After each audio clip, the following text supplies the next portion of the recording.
Okay. First thing I'm going to do is organize my givens. We have a runner who runs for part of the time and walks for part of the time. The distance that he runs is 100 meters. And he does that at a speed of 5 meters per second. Our runner then walks for 100 meters and does that at a speed of 1 meter per second, so a lot slower. We want to find the average speed. In order to do that, we need total distance divided by total time. We have enough information so far to get total distance. That's not a problem. That's going to be 100 plus 100. But we don't know the time that he spent doing either of those. Fortunately, we have a way to figure that out. Time is equal to d over v. That's one of our rearranged versions of the equation. So that's 100 divided by 5. That'll be 20 seconds. And we can figure out the time that he walks. Again, that's d over v. So it's 100 divided by 1, which is 100 seconds. So now we have enough information to figure out total time. So that's going to be 200 divided by 120, or 1.666666 meters per second, or rounded 1.7 meters per second. Now let's look at part B. Here, our runner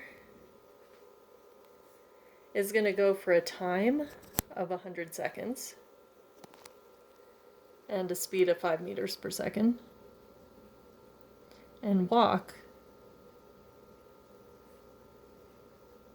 for 100 seconds at a speed of 1 meter per second. Again, to get V average, we're going to take total distance divided by total time. We can do total time this time because we have the time walking and the time running. But we don't know the distances. So now we get to find the distances. D is equal to VT. That's going to be equal to 5 times 100. So 500 meters.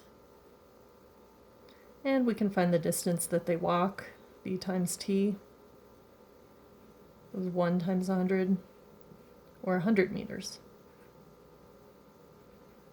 Now we have enough information to find the total distance.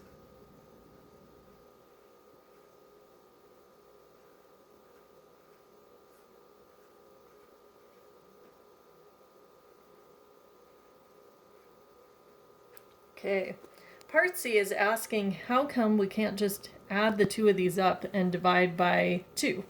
Because usually when you have an average speed, you might do V1 plus V2 over 2, and that would be 5 plus 1 over 2, be 6 over 2, which would be 3 meters per second.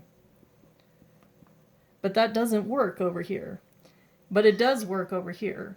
So hopefully you noticed that for this one, we spent the same amount of time going fast as we spent going slow.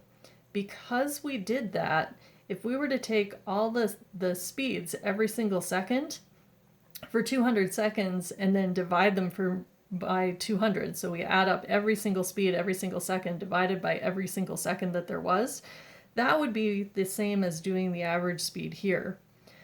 Notice that we spent way longer going slow on the part A. So on part A, the 100 seconds was only at 1 meter per second. So our speed is way closer to that 1 meter a second than it is to the 5 meters per second.